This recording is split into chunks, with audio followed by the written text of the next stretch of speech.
different sort of focus report tonight, a moment for a story that has touched us deeply and personally. Fox 40 News and the Southern Tiers community of broadcasters lost a friend over the weekend.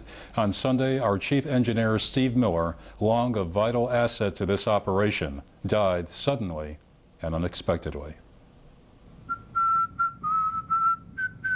At Fox 40, we often knew Steve was walking down the halls before he would appear.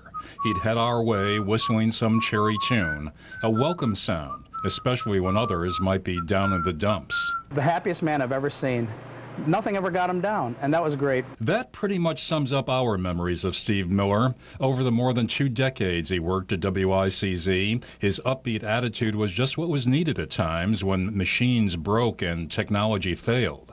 Steve's approach to life would remind us that in the final analysis, what should be held most precious are human relationships, how we treat and care for each other. You know, he's a loving family man. He always talked about his son, Danny, and he was so proud when he went into Marywood, and he's always talking about the great meals Mrs. Miller always made for him, so he was a great guy. Originally from Long Island, Steve Miller graduated from Hofstra University, worked early in his career in Williamsport and Carbondale, and eventually came to the Tier, where he lived in Kirkwood with his wife Doreen and 19-year-old son Daniel, who was just beginning college. At a young 54 years old, he leaves behind family, friends, and a love for engineering, and an office that is shockingly empty now, suddenly without the big bright spirit that gladdened us all. He just epitomized what engineering is all about.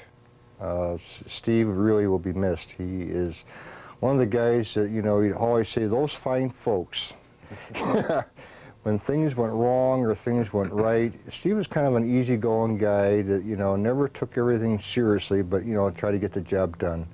And, you know, it just came as a shock to all of us that, you know, so early in life.